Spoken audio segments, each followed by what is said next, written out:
ආයුබෝවන් ආදරණීය දුවේ පුතේ අපි වලද මුණ ගැහෙන්නේ අපස උසස් පෙළ දේශපාලන විද්‍යාව 12 ශ්‍රේණියට අදාළ වන තවත් අපේ වැදගත් පාඩම් ඒකකයක් වන පස්වෙනි පාඩම් ඒකකය දේශපාලන මතවාද කියන මාතෘකාව සමගින්. හරි දුවේ පුතේ අපි මුලින්ම බලමු එහෙමනම් අපේ දේශපාලන මතවාද කියන පාඩම් ඒකකයේ තුල ප්‍රධාන නිපුණතාවය කුමක්ද කියන එක. ඉතින් මේකේ ප්‍රධාන නිපුණතාව බවට පත් වෙන්නේ දේශපාලන මතවාදවල ස්වභාවය සහ කාර්ය පිළිබඳ අවබෝධය ප්‍රදර්ශනය කිරීම. ඒ වගේම දුවේ පුතේ මේ පාඩම අපි නිපුණතා මට්ටම් දෙකක් ඔස්සේ සාකච්ඡා කරනවා. ඒකේ පළවෙනි නිපුණතා මට්ටම තමයි විවිධ දේශපාලන මතවාද හඳුනා ගැනීම. ඒ වගේම ඒ මතවාද මූලික ලක්ෂණ සහ දේශපාලන ශාස්ත්‍රයේ ඒවා ඉටු කර කාර්ය විචාරාත්මකව විමසීමත් මේ දේශපාලන මතවාද කියන මාතෘකාවේදී බලාපොරොත්තු වෙනවා. ඒ නිසා දරුවනේ අපි මේ නිපුණතා මට්ටම් දෙක ඔස්සේ තමයි අපි මේ දේශපාලන මතවාද කියන මේ මාතෘකාව සාකච්ඡා කරන්නේ. එහෙනම් දෙවිපතේ මාතෘකාව වෙන්නේ අද දවසේ දේශපාලන මතවාද. ඉතින් අද දවසේ මම මේ පාඩම දේශපාලන මතවාද කියන මාතෘකාව සාකච්ඡා කිරීමේදී ප්‍රථමයෙන්ම අපේ නිර්දේශ පත්‍රය තුල ප්‍රධාන දේශපාලන මතවාද කිහිපයක් ගැන නිර්දේශ කරලා තියෙනවා. ඉතින් ඒ එකින් එක දේශපාලන මතවාද සාකච්ඡා කිරීම කලින් මම ප්‍රථමයෙන්ම බලනවා මුලින්ම අපි දේශපාලන මතවාදයක් වෙනුවෙන් අදහස් කරන්නේ කුමක්ද කියන කාරණේ සාකච්ඡා කරගන්න. එයින් පස්සේ තමයි අපි එකින් එක අපේ නිර්දේශ පත්‍රයේ තියෙන දේශපාලන මතවාද සාකච්ඡා කරන්නේ. එහෙනම් දරුවනේ අපි මුලින්ම දේශපාලන මතවාදයක් වෙනුවෙන් අදහස් කරන්නේ කුමක්ද කියන කාරණේ ප්‍රවේශ වෙමු.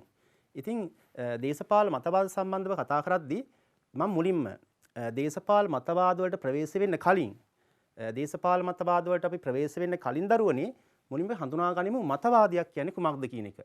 අපි ප්‍රථමයෙන් මතවාදයක් ගැන අපි හඳුනාගෙන එයින් පස්සේ අපි දෙවෙනියට දේශපාලන මතවාද සම්බන්ධව සාකච්ඡා කරමු. මොකද්ද මතවාදයක් කියලා කියන්නේ?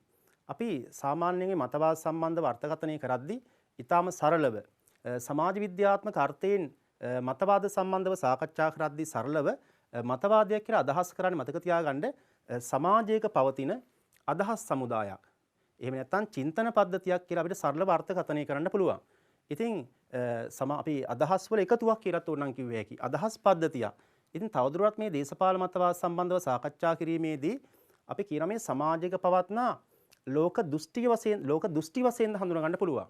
ඉතින් ලෝක දෘෂ්ටි කියන්නේ අප සහ ලෝකයේ සම්බන්ධ, ඒ වගේම ලෝකයේ නොඑක් සංසිද්ධීන් සම්බන්ධ මේ අපසු දැනුම. ඉතින් මිනිස්සු මේ ලෝකය අවබෝධ කරගන්නේ මේ දේශපාලනයේ ලෝක දෘෂ්ටි තුලින්. ඉතින් ලෝක දෘෂ්ටි ඉතින් මේක අපි සමාන කරන්න පුළුවන් ඕනනම් දේශපාලනයේ සම්බන්ධ අවබෝධ කිරීම සඳහා ලෝක දෘෂ්ටියක් වශයෙන් නැත්නම් අපි මේකට ජනේලයක් වශයෙන් ජනේලෙහින් අපි කරන්නේ මොකද්ද?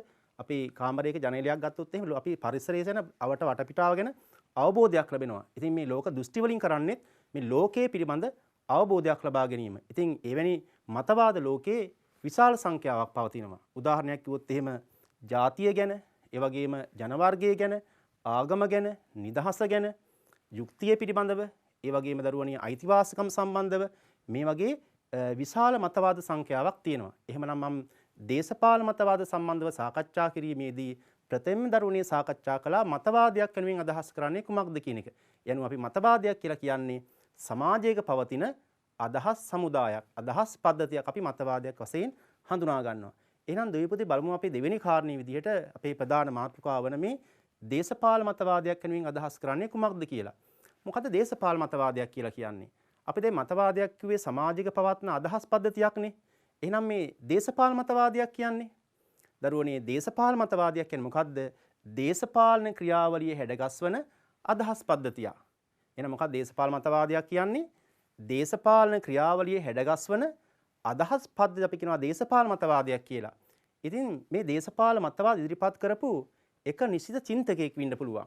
ඒ වගේම චින්තකයන් ගණනාවක් විසින් මේ මතවාද ඉදිරිපත් කරලා තියෙනත් පුළුවන්. දැන් උදාහරණයක් කිව්වොත් එහෙම අපි මාක්ස්වාදය ගත්තොත් එහෙම මාක්ස්වාද ඉදිරිපත් කළා තියෙන්නේ කාල් මාක්ස්ගේ අදහස් මූලික කරගෙන.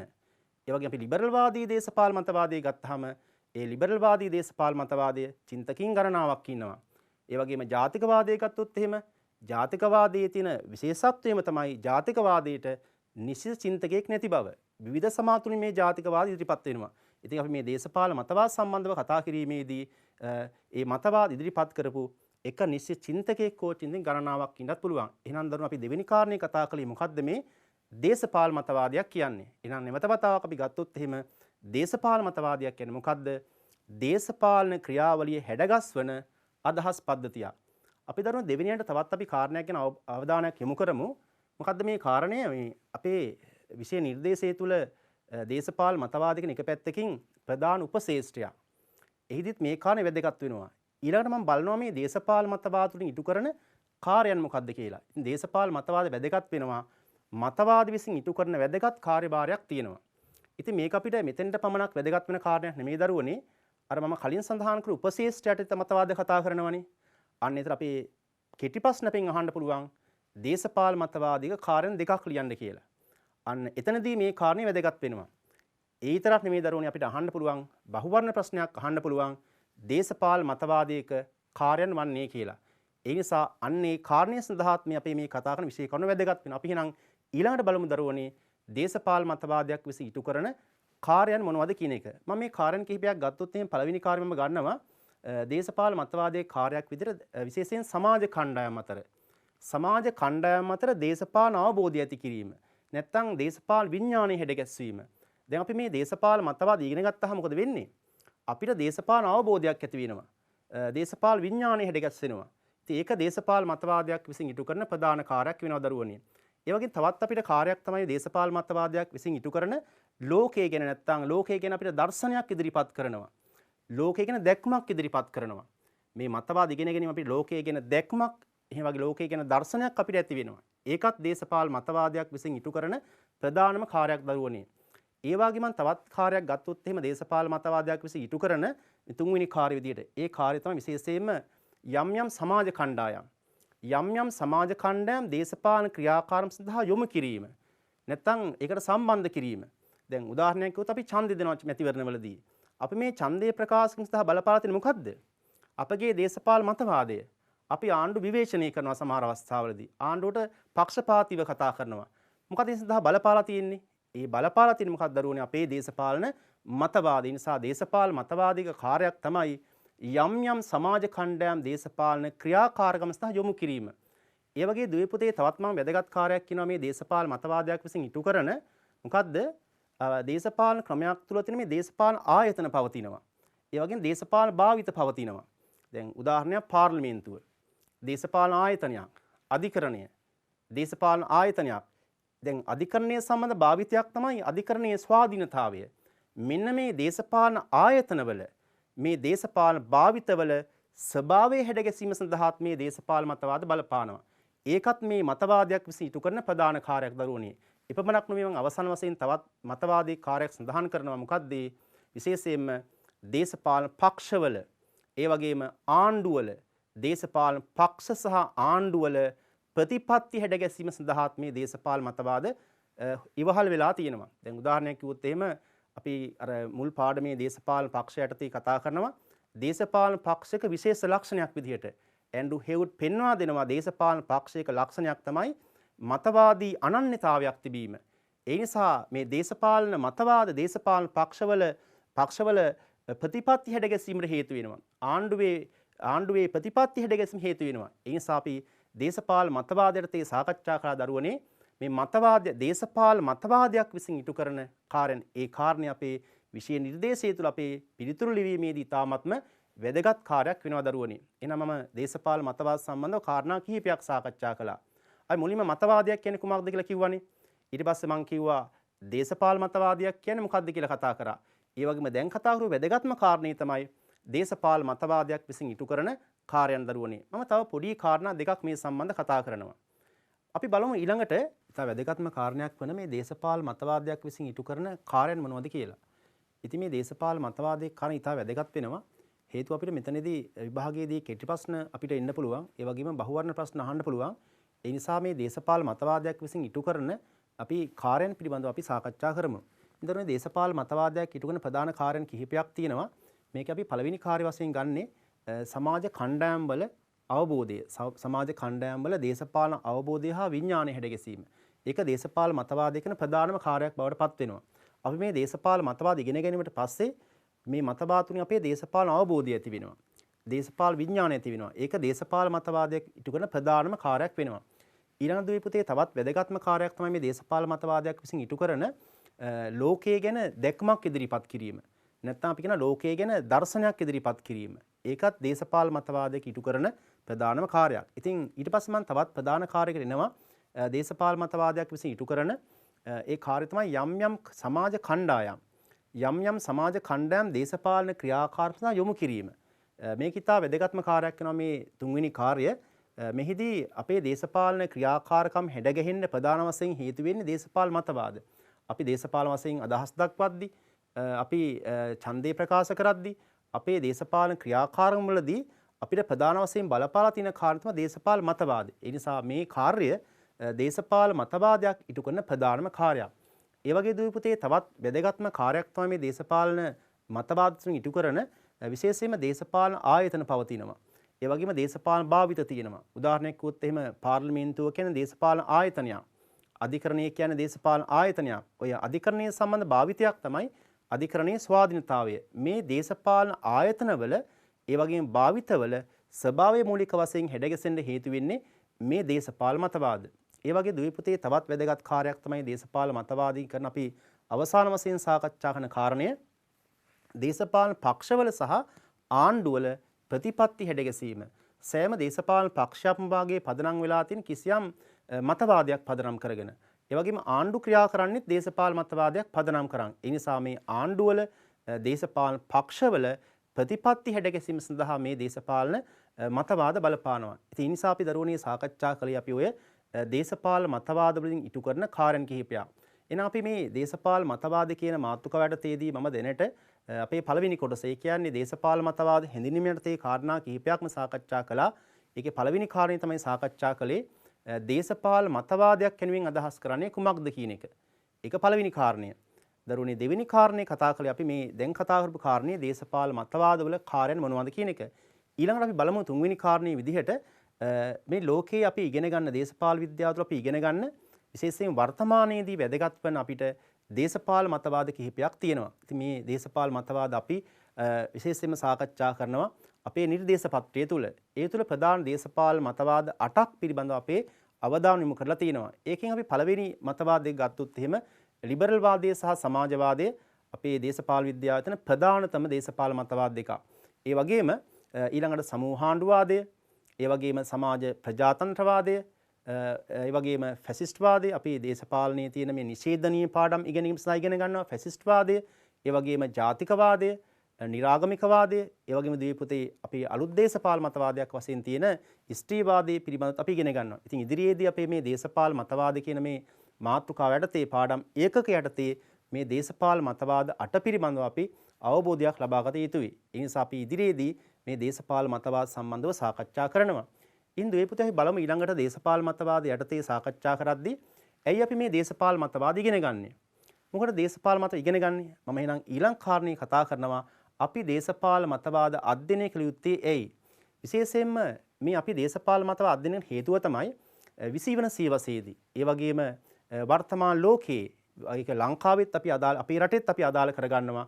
අපේ රටේ මේ දේශපාලන අවබෝධය සඳහා අපි මේ දේශපාලන මතවාද ඉගෙන ගන්නවා. ඉතින් 20 වන සියවසේදී වර්තමාන ලෝකයේදී වගේම අපේ රටේ මේ දේශපාලන අවබෝධය ඇති කර ගැනීම සඳහා මේ දේශපාලන මතවාද ඉගෙන ගන්නවා. විශේෂයෙන් අපි ගත්තොත් අපේ රටේ ආණ්ඩු ක්‍රමය, අපේ රටේ රාජ්‍ය, අපේ රටේ ගත්තොත් එහෙම දේශපාලන ආයතන, දේශපාලන පරිවර්තන, දේශපාලන ගැටුම්, ඒ වගේම දේශපාලන කණ්ඩායම් වල අභිලාෂ, මේ අපේක්ෂා යනාදී තේරුම් ගැනීමට අපිට මේ දේශපාලන මතවාද වැදගත් වෙනවා. ඒ නිසා මේ නිසයි අපි දේශපාලන මතවාද හදාරන්නේ. ඒ නිසා අපි දේශපාලන මතවාද හැදෑරිය යුත්තේ ඇයි? මෙන්න මේ කාරණේ නිසා තමයි දරුවනි අපි දේශපාලන මතවාද හදාරන්නේ. ඉන් දරුවනි මම අවසාන වශයෙන් දේශපාලන මතවාද සම්බන්ධව කතා කරද්දී අපි කියවනේ දේශපාලන මතවාද කිහිපයක් ගැන අවධානය යොමු කරනවා කියලා. එහෙනම් මම අවසාන වශයෙන් කතා කරන කාරණයක් දරුවනි අපි මේ දේශපාලන මතවාද දේශපාලන විද්‍යාත්මකව ඉගෙන ගද්දී දේශපාලන විද්‍යාත්මක හදාරද්දී අපි ඒ යටතේ මොනවද අපි හදාරන්නේ? ඉතින් ප්‍රධාන වශයෙන් අපි යටතේ දේශපාලන මතවාදයක් හැදෑරීමේදී හදාරන කාරණයක් තමයි ඒ මතවාද බිහිවීමේ ඓතිහාසික හා සමාජ පසුබිම පිළිබඳව අපි හදාරන්න ඕන. කිසියම් වූ දේශපාලන මතවාදයක් නිකම්ම බිහි වෙන්නේ නැහැ. ඒ මතවාදයේ බිහිවීමේ පසුබිමක් තියෙනවා. ඒ මතවාද බිහිවීමේ කාලයක් තියෙනවා, ස්ථානයක් තියෙනවා, මොකක් හරි හේතුවක් තියෙනවා. ඒ නිසා අපි මේ දේශපාලන මතවාද අධ්‍යයනය කිරීමේදී මූලික වශයෙන් ඒ දේශපාලන මතවාද බිහිවීමේ ඒ ඓතිහාසික හා සමාජ පසුබිම පිළිබඳව අපි හැදෑරිය යුතුයි දරුවනි. ඒ වගේම මේ මතවාදයේ නිර්මාතෘවරුන් කවුද? ඔවුන්ගේ කෘති මොනවද? ඒ වගේම ඔවුන් විසින් ඉදිරිපත් කරපු ප්‍රවාද, ඔවුන්ගේ සංකල්ප, ඔවුන්ගේ ඉගැන්වීම් මොනවාද කියන කාරණයක් දරුවනි අපි මෙහිදී සාකච්ඡා කරනවා. එපමණක් නෙමේ දරුවනි අපි මේ මතවාද හදාරද්දී මේ මතවාද විසින් දේශපාලනයේ විවිධ පැතිකඩයන් වලට කර ඇති බලපෑම, ඒ වගේ සාධනීය ලක්ෂණ, ඒ වගේ දුවේ පුතේ මේ වගේ නිෂේධනීය ලක්ෂණ, ඒ වගේ වර්තමාන තන අදාළත්වය හෝ අදාළ නොවන බව පිළිබඳව අපි සාකච්ඡා කළ යුතුයි. අපි ඉදිරියේදී එකින් එක දේශපාලන මතවාද සාකච්ඡා කිරීමේදී අපි මෙන්න මේ කාරණා පිළිබඳව තමයි අපි අවධානය යොමු කරන්නේ. එහෙනම් දීපතේ අපි ඔය සාකච්ඡා කළේ අපේ ප්‍රධාන පාඩම් ඒකකය. ඒ කියන්නේ පස්වෙනි පාඩම් ඒකකය දේශපාලන මතවාද සම්බන්ධව සාකච්ඡා කරද්දී අපි මම මේ සාකච්ඡාව බෙදා ගන්නවා ප්‍රධාන වශයෙන් කොටස් තුනකට. ඒකේ පළවෙනි කොටස තමයි සාකච්ඡා කළේ ඔය දේශපාලන මතවාද හැඳින්වීම. ඉතින් අපි මේ දේශපාලන මතවාද හැඳින්වීමෙන් පස්සේ අපි ඊළඟට සාකච්ඡා කරමු. අද දවසේ මම සාකච්ඡා කරනවා මේ දේශපාලන මතවාද වලින් වැදගත්ම දේශපාලන මතවාද දෙකක් පිළිබඳව. ඒ වැදගත්ම දේශපාලන මතවාද දෙකක් තමයි ප්‍රධාන මතවාද දෙක ලිබරල් වාදී දේශපාලන මතවාදයත් ඒ වගේම ඒ ලිබරල් වාදී විකල්ප දේශපාලන මතවාදයේ විදිහට සලකන සමාජවාදී දේශපාලන මතවාදයේ පිළිබඳව අපි සාකච්ඡා කරනවා. ඒ නිසා අපි ඉදිරි විභාගයේදී දැන් 2019 අවුරුද්දේ ප්‍රශ්න පත්‍රය අහලා තිබ්බා දේශපාලන මතවාද දෙකක් පිළිබඳව 10 වෙනි ප්‍රශ්නේදී. ඒ තමයි නිරාගමිකවාදය සහ ජාතිකවාදය. ඒ වගේම 2020 අවුරුද්දේ දේශපාලන මතවාදයක් අහලා තිබුණා. ඒ සමාජ ප්‍රජාතන්ත්‍රවාදය. ඒ නිසා ඉදිරි අවුරුද්දේත් අපේ 2021 අවුරුද්දේ ඉදිරි අවුරුදු වල මේ දේශපාලන මතවාද වලින් රචනාමය ප්‍රශ්න අහන්න පුළුවන්. ඒ වගේම අපිට බහුවර්ණ ප්‍රශ්න, ඒ වගේම මේදී කෙටි ප්‍රශ්න අහන්න පුළුවන්. ඒ නිසා දරුවනේ මෙතෙන් සිට අපි මේ දේශපාලන මතවාද කියන මාතෘකාව යටතේ සාකච්ඡාවට ලක් කරන්නේ අපි අර කලින් සාකච්ඡා කරපු කලින් දක්වපු දේශපාලන මතවාද 8 පිළිබඳව. එහිදී අද දවසේදී මම සාකච්ඡා කරන බලාපොරොත්තු වන මතවාද දෙක තමයි කලින් කිව්ව ආකාරයට ලිබරල් වාදී දේශපාලන මතවාදයත් ඒ වගේම සමාජවාදී මතවාදයේ සම්බන්ධව සාකච්ඡා කරමු දරුවනේ. එහෙමනම් දරුවනේ අපි ඊළඟට බලමු අපේ දේශපාලන මතවාදයට ඊළඟ අපි කතා කරන ප්‍රධාන දේශපාලන මතවාදයේ වන ලිබරල් වාදී දේශපාලන මතවාදයේ සම්බන්ධව සාකච්ඡා කරමු. ඉන් දුයි පුතේ ඔය ලිබරල් වාදී දේශපාලන මතවාදයේ සම්බන්ධව සාකච්ඡා කරද්දී මම අපේ මේ මාතෘකාව මම ප්‍රධාන වශයෙන් කොටස් කිහිපයකට බෙදාගෙන සාකච්ඡා කරනවා. විශේෂයෙන් අපේ ගුරුවත් පොතත් අනුව ඒ කරුණු සාකච්ඡාවට අරගෙන මේ දේශපාලන ලිබරල් වාදී මතවාදයේ කොටස් කිහිපයක් ඔස්සේ. ඒ නිසා මම මේකේ ගන්න පළවෙනි කාරණේ තමයි ගන්නේ මේ ලිබරල් වාදී දේශපාලන මතවාදයේ හැඳින්වීමක් කරනවා. ඉතින් අපිට හැඳින්වීමක් තියෙන්න එපා උත්තරයක් එහෙම ලියද්දී. ඒ නිසා මගේ මේ මාතෘකාව තුළ මම ලිබරල් වාදී දේශපාලන මතවාදයේ සම්බන්ධ පොඩි ප්‍රවේශයකට එනවා. ඒකේ මම ප්‍රධාන කාරණා දරුවෝ කිහිපයක් ගැන සාකච්ඡා කරනවා. මුලින්ම කතා කරන කාරණේ තමයි මේ ලිබරල් වාදී දේශපාලන මතවාදය මොන වගේ මතවාදයක්ද? අපි කියනවා මේ ලිබරල් වාදී දේශපාලන මතවාද දරුවනේ දේශපාලන විද්‍යාවේ සාකච්ඡා කරන ප්‍රධානතම දේශපාලන මතවාදයක්. අපිට ඕනම් ප්‍රධාන මතවාදය කියන්න පුළුවන්. විශේෂයෙන් මේ දේශපාලන මතවාදයක් පමණක් නෙවෙයි. මේ දේශපාලන දර්ශනයක්, ඒ වගේම ආණ්ඩුක්‍රම න්‍යායක් සහ ආර්ථික න්‍යායක් වශයෙන් ගත හැකි. ඒ නිසා අපි මේ කතා කරන ලිබරල් වාදී දේශපාලන මතවාදය අපි සාකච්ඡා කරන දරුවනේ ප්‍රධාන දේශපාලන මතවාදයක්. ඉතින් ඒක පළවෙනි කාරණය. ඊට පස්සේ මම මේකේ ටිකක් වැදගත්කම සාකච්ඡාවට ආවොත් එහෙම මේ ලිබරල් වාදී මතවාදයේ අපි කියවන මේක වැදගත් මතවාදයක් කියලා. ඇත්තරම දරුවනේ නූතන ලෝකයේ රාජ්‍ය, ඒ වගේම ආණ්ඩුක්‍රම ව්‍යවස්ථා, ඒ වගේම දේශපාලන ආයතන, දේශපාලන භාවිත මෙන්න මේවා හැඩගැසීම සඳහා බලපාලා තියෙන ප්‍රධානතම මතවාදය වෙන්නේ මොකද්ද? මේ අපි කතා කරන ලිබරල් වාදී දේශපාලන මතවාදය. මම කිව්ව විදිහට ලෝකයේ තියෙන නූතන ලෝකයේ රාජ්‍ය, ආණ්ඩුක්‍රම නැවතකුත් ආණ්ඩුක්‍රම ව්‍යවස්ථා, දේශපාලන ආයතන, දේශපාලන භාවිත, දේශපාලන පරිවර්තන මේවා හැඩගැසීම සඳහා මේ ලිබරල් වාදී මතවාදය බලපාලා තිනවා. එපමණක් මේ දරුවනේ අපි දේශපාලන විද්‍යාව තුළ ඉගෙන ගන්න මාතෘකා ගත්තොත් එහෙම නූතන ප්‍රජාතන්ත්‍රවාදය, ඒ වගේම පාර්ලිමේන්තු ආණ්ඩුක්‍රමය, ඒ වගේම අධිකරණයේ ස්වාධීනතාවය, නීති ආධිපත්‍ය, මූලික අයිතිවාසිකම් ආරක්ෂා කිරීම මෙන්න මේ ඉගැන්වීම් මේ වගේ මේ සංකල්ප මේ සංකල්ප පදනම් වෙලා තින්නේත් මේ අපි කතා කරන ලිබරල් වාදී දේශපාලන මතවාදයේ මත. ඉතින් අපි ලිබරල් වාදී දේශපාලන මතවාදයේ සම්බන්ධව සාකච්ඡා කිරීමේ දරුවනේ මම මූලික වශයෙන් ප්‍රවේශයක් ගන්නවා කිව්වේ. මේ ප්‍රවේශය තුල මම කාරණා දෙකක් දැනට අවධාරණය කරා. ඉතින් ඒක පළවෙනි කාරණේ කිව්වේ ලිබරල් වාදී දේශපාලන මතවාදය ප්‍රධාන පෙළේ මතවාදයක්, ප්‍රධානම මතවාදය. ඒ වගේම දෙවෙනි කාරණේදී අවධාරණය කිරීමේකේ වැදගත්කම එක ඒ වගේම ප්‍රධාන මතවාදයක් වාගේම නූතන ලෝකයේ වැදගත් දේශපාලන මතවාදයක් තමයි මේ ලිබරල් වාදය. දරුණ අපි ඊළඟට බලමු මේ ලිබරල් වාදයේ දේශපාලන මතවාද ඉදිරිපත් වීමේ කොහොමද පසුබිම කියලා. ඉතින් පසුබිම කිව්වහම දැන් කිසියම් වූ මතවාදයක් ඉදිරිපත් වෙන්න වටපිටාවක් තියෙන්න එපා, හේතුවක් තියෙන්න එපා. ඒ නිසා මෙහිදී මම කතා කරනවා මේ මතවාද ඉදිරිපත් උනේ කොයි කාලෙද? කොයි කාලෙ ඉදිරිපත් වුනේ? මේක කොහෙන්ද ඉදිරිපත් වෙන්නේ? මොකද්ද මේ සඳහා බලපාපු හේතුව? මම ඒක සඳහන් කරා පසුබිම කියලා. ඒ නිසා අපි අර කලින් සඳහන් කරානේ කිසියම් මතවාදයක් ඉගෙන ගද්දී ඒ මතවාදයේ බිහිවීමේ මොකද්ද? ඓතිහාසික සමාජ පසුබිම සම්බන්ධව සාකච්ඡා කළ යුතුයි. එහෙනම් මේ ලිබරල් වාදී දේශපාලන මතවාද ඉදිරිපත් වීමේ ඓතිහාසික සමාජ පසුබිම මොකද්ද? අපි බලමු මේක කොයි කාලෙ ඉදිරිපත් වෙන්නේ කියලා. ඒතර මේ ලිබරල් වාදී මතවාද ඉදිරිපත් වෙන්නේ විශේෂයෙන්ම 17 18 සියවස් වල කොහෙද? යුරෝපයේ සහ උතුරු ඇමරිකාව තමයි මේක ආරම්භ වෙන්නේ. විශේෂයෙන් මේ රටවල් වල මෙන්න මේ කාලේ තිබුණු අසහාය බලයක් සහිත ඒ රාජාණ්ඩුවාදී පාලනකම බිඳ වැටලා මේ කාලේ මොකද වෙන්නේ? ධනවාදය ආරම්භ වෙනවා. මේ අසහාය වැඩවසම්වාදී රාජාණ්ඩුකම බිඳ වැටලා ධනවාදය ආරම්භ වීමේ වටපිටාව තුළ තමයි පසුබිම තුළ තමයි මේ ලිබරල් වාදී මතවාදය ආරම්භ වෙන්නේ. ඉතින් මේ කාලේ දරුවනේ අර කලින් වැඩවසම් ක්‍රමය තුළ හිටියානේ රදල පන්තිය. ඔය රදල පන්තියේ ස්ථානයේ හිමි වෙන්නේ ධනවාදී ධනපති පන්තියට.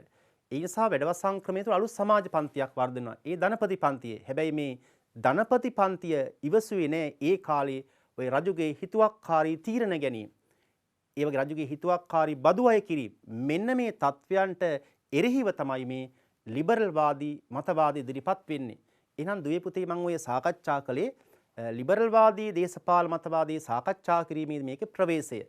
ඒ තුල අපි උත්තරයක් ලියන නම් මේ සම්බන්ධව අපිට කරුණු තුනක් මම මෙතනින් සඳහන් කළා. මම නැවත මතක් කළොත් මේ ප්‍රවේශය තුල ලිබරල් වාදී මතවාදය කියන්නේ අපි කිව්වා ප්‍රධාන පෙළේ මතවාදයක්. ඒ කියන්නේ කරුණු කිව්වා. මේකේ වැදගත් දේශපාලන මතවාදයක් දරුවනේ. ඒ වගේම මේ ලිබරල් වාදී දේශපාලන මතවාද ඉදිරිපත් වීමේ සමාජාර්ථික පසුබිම සම්බන්ධව සාකච්ඡා කළා. ඉතින් අපි මෙන්න මේ කාරණේ අනුව සටහනක් ඔය දරුවන්ට සකස් කරගන්න පුළුවන්. එහෙමනම් බලමු අපි ලිබරල් වාදී දේශපාලන මතවාදයේ සාකච්ඡා කිරීමේදී ඊළඟ කරුණ මොකක්ද කියලා.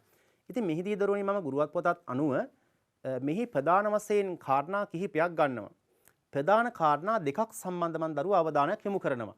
ඒකේ එක කරුණක් තමයි කතා කරන ප්‍රධාන කාරණයක් තමයි මේ ලිබරල් වාදීන්ගේ අදහස මොකක්ද? ලිබරල් වාදයේ මූලික අදහස මොකක්ද කියන එක. ඒ කරුණ අපි ලිබරල් වාදී දේශපාලන මතවාද ඊටාම වැදගත් වෙනවා දරුවනේ. ඊට පස්සේ මේන් පස්සේ මම සාකච්ඡා කරන තවත් කාරණයක් මේ ලිබරල් වාදී අදහස් ඉදිරිපත් කළ දේශපාලන චින්තකයන් කවුද කියලා. මෙන්න මේ කාරණා දෙක අපි මේ ලිබරල් වාදී දේශපාලන මතවාදයට ඉතා වැදගත්ම කාරණා දෙකක් වෙනවා. අපි එහෙමනම් වැඩිපුර කාලයක් මේකට අරගෙන සාකච්ඡා කරමු. ලිබරල් වාදී දේශපාලන මතවාදී මූලික අදහස කුමක්ද කියන එක දරුවනේ. අපි එහෙනම් බලමු මොකද්ද මේ මූලික අදහස කියලා. මොකද්ද මේ ලිබරල් කියලා කියන්නේ? මෙන්න මේ ලිබරල් වාදීදර මූලික අදහස් තමයි ඊටාම සරලයි මේ අදහස. ඒකේ මූලික අදහස නිදහස කියන එක. මොකද්ද ලිබරල් වාදී මූලික අදහස? නිදහස කියන එක. මොකද්ද නිදහස කියන්නේ? දැන් ඔය දරුවන් නම් මේ දවස්වල කොවිඩ් නිසා ගෙවල් වල ඉන්න පුළුවන්. අපි මාර නිදහසේ ඉන්නේ. එහෙම කියන්න පුළුවන්. හැබැයි මේ 17 වන 18 වන සියවස් වල නිදහස කිව්වේ ඒකද? ඉතින් මෙහිදී නිදහස කිව්වේ මොකක්ද දරුවනේ? මේ කාලේ නිදහස කිව්වේ මොකද්ද? ඒ කාලේ නිදහස කිව්වේ රාජ්‍යයේ නැත්නම් රාජ්‍යයේ ආණ්ඩුවේ මැදිහත් වීම වලින් සහ සීමා පැනමින් තොරවීම. ඒ කාලේ රජුගේ හිතුවක්කාරී මැදිහත් වීම තිබ්බනේ, බාධා කිරීම තිබ්බනේ. ඒ නිසා අපි කියනවා ලිබරල් වාදයේ මූලික අදහස තමයි නිදහස කියන එක. ඉතින් ඒ නිදහසෙන් අදහස් වුණු කාරණේ තමයි අපි කියනවා රාජ්‍යයේ එහෙම නැත්නම් ආණ්ඩුවේ මැදිහත් වීම වලින් සහ සීමා වලින් තොරවීම. ඉතින් අපි මේ සම්බන්ධව තවදුරටත් සාකච්ඡා කළොත් එහෙම දැන් ලිබරල් වාද තුළ මූලික අදහස නිදහස කියන එක. ඉතින් මේ සම්බන්ධව අපි තවදුරටත් සාකච්ඡා කළොත් එහෙම මේ අදහසේ මූලික ඇගයීම් දෙකක් තියෙනවා. මොකද්ද මේ ඇගයීම් දෙක? එකක් තමයි දාර්ශනික ඇගවීම. ඒක පළවෙනි කාරණේ පළවෙනි ඇගවීම දාර්ශනික ඇගවීම. දෙවෙනි කාරණේ තමයි මේ දේශපාලන ඇගවීම. ඒ නිසා අපි නිදහස කියන අදහසේද ලිබරල් වාදයේ මූලික අදහස වෙන නිදහස කියන එක. ඉතින් එකකින් අදහස් කරන්නේ මොකද්ද කියලා අපි සාකච්ඡා කළා.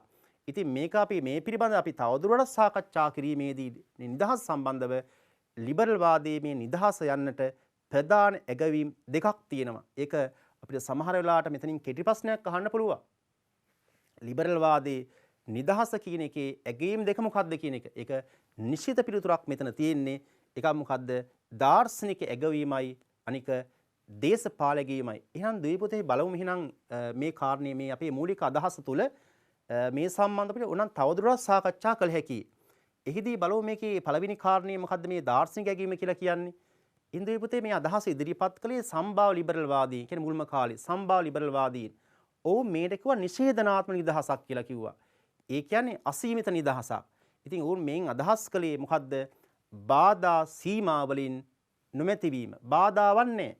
දැන් ඔයාලටත් බාධාවක් නැත්තම් සීමාවක් නැත්තම් මොකද්ද ඒක? නිදහස. ඒ කාලේ මේ දාර්ශනික අදහසෙන් අදහස් කරනවා නිදහස කියන්නේ මොකද්ද? බාධා සීමා මැදිහත් වෙන්නේ නැහැ කියන එක. ඉතින් අපි මේ සම්බන්ධව ඕනනම් තවත් අපි හොයලා බැලුවොත් එහෙම මේ කාලේ අදහස් කළා මොකද්ද? කාරණා දෙකක්. එකක් තමයි හිතුවක්කාර ලෙස ආණ්ඩුව විසින් අත්අඩංගුව ගැනීමෙන් වැළකීමේ නිදහස කියන එක. තවත් කාරණයක් අදහස් කළා හිතුවක්කාර ලෙස බදු පැනවීමෙන් තොරවීම. ඉතින් මේක තමයි පළවෙනි ඇගවීම. නිදහස කියන එකේ ඇගීම් දෙකෙන් පළවෙනි ඇගවීම තමයි කතා කළේ. ඒකේ දාර්ශනික ඇගවීම. ඒකේ එක අදහසක්. මේකේ තවත් දරුවනේ අදහසක් තියෙනවා නිදහස කියන එකේ ඇගවීමක් දේශපාලන ඇගවීම. ඒක පදනම් වෙලා තියෙන නිර්බාධවාදී මත. මේ දේශපාලන ඇගවීම පදනම් වෙලා නිර්බාධවාදී මත. මොකද ඒකෙන් අදහස් කළේ? දරුවෝ ඒකෙන් අදහස් කළේ මොකද්ද? සමාජ ආර්ථික දේශපාලන ශ්‍රේෂ්ඨවලට විශේෂයෙන් මේ සමාජ ආර්ථික දේශපාලන ශ්‍රේෂ්ඨවලට ආණ්ඩුවේ මැදිහත් වීම අවම විය යුතුයි. මෙහිදී කියනවා මේ මිනිස්සුන්ගේ සමාජ කටයුතු වලට මිනිස්සුන්ගේ ආර්ථික කටයුතු වලට ඒ වගේම දරුවනේ දේශපාලන කටයුතු වලට ආණ්ඩුවේ මැදිහත් වීම අවම කරමින් පුද්ගලයාට නිදහසේ ක්‍රියා කළ හැකි වෙළඳපළක් නිර්මාණය කරන්න කියලා මේ කට්ටිය කියන්නේ. මේ අදහසින් කියන්නේ දරුවනේ. ඒ නිසා මේ දේශපාලන ගීමින් අදහස් කරන්නේ මිනිස්සුන්ගේ මේ සමාජ දේශපාලන ආර්ථික ශේෂ්ත්‍රයට ආණ්ඩුවේ මැදිහත් වීම අවම කිරීම. ඉතින් ඒ ආණ්ඩුවේ මැදිහත් වීම අවම කර මිනිසුන්ට නිදහසේ ක්‍රියාකරි වෙළඳපළක් නිර්මාණය කිරීම ගැන ඔවුන් කතා කරනවා. ඉතින් මෙන්න මේ සඳහා අවශ්‍ය ප්‍රධාන කොන්දේසියක් මෙය ඉදිරිපත් කරනවා. මේ ලිබරල් වාදීන් ඉදිරිපත් කරනවා. මොකද්ද මේ සඳහා අවශ්‍ය කරන ප්‍රධාන කොන්දේසිය දරුවනේ? ඉතින් ඒක විශේෂයෙන්ම සම්භාව ලිබරල් වාදයේ ප්‍රධාන මූලධර්මයක්. මොකද්ද මේ මූලධර්මය? ඒක තමයි පෞද්ගලික නිදහස කියන එක. ඉතින් ප්‍රධාන කොන්දේසිය තමයි පුද්ගලික නිදහස. ඉතින් වර්තමාන ලිබරල් දේශපාලන චින්තනයේ ප්‍රධානතම මූලධර්මයේ බවට පත් වෙන්නේ මොකද්ද? මේ පෞද්ගලික නිදහස. ඉතින් දරුවනේ අපි මේ පුද්ගලික නිදහස කිව්වහම අපිට ඕන මේ ගැන සාකච්ඡා කළ හැකි. මෙන්න මේ පුද්ගලික නිදහස කියන්නේ මොකද්ද? මේ පුද්ගල නිදහස කියන සංකල්පයේ පදනම් වෙලා තියෙන ප්‍රධාන උපකල්පනයන් කිහිපයක් තියෙනවා. ඒකේ පළවෙනි කාරණේ දැක්කොත් දරුවනේ පළවෙනි කාරණේ තමයි සමාජයක් හැදිලා තියෙන්නේ. මේ පුද්ගල නිදහසේදී එක කරුණක් කියනවා සමාජයක් නිර්මාණය වෙලා තියෙන්නේ කාගෙන්ද? තනි පුද්ගලයන්ගෙන්. එක එක පුද්ගලයන්ගෙන් තමයි සමාජයක් හැදිලා තියෙන්නේ. මම ඉන්නවා, ඔයා හැම ලෝකේ ඉන්න හැම මිනිසෙකම හැම තනි පුද්ගලයන්ගෙන් මේ සමාජය හැදිලා තියෙන්නේ. කණ්ඩායම් නෙමෙයි තනි පුද්ගලයන්ගෙන්. දෙවෙනි කරුණ තමයි දරුවනේ අපි කතා කරන්නේ. දැන් අපි පළවෙනි කාරණෙන් කිව්වේ සමාජය හැදිලා තියෙන තනි පුද්ගලයන්ගෙන් කියලානේ. දෙවෙනිකින් කියන්නේ මේ තනි පුද්ගලයා කියන්නේ කවුද? මේ තනි පුද්ගලයා කියලා කියන්නේ නිදහස්ව හා තාර්කිකව හිතන්න පුළුවන් එක්කෙනෙක්. ඒ වගේ තුන්වෙනි කාරණෙන් කියනවා මේ තනි පුද්ගලයින්ට තමන්ගේ හැකියාවන්, මේ මනුස්ස ශක්්‍යතාවන් වැඩි කරගන්න පුළුවන් වෙන්නේ රාජ්‍ය සඳහා මැදිහත් නොවුනොත්. ඒ නිසා මෙහිදී ආණ්ඩුවේ කාර්ය බවට පත් වෙන්නේ අන්තිම කාරණය පුද්ගල නිදහස් තහවුරු කරන චර්යාවකින් ආණ්ඩු කිරීම.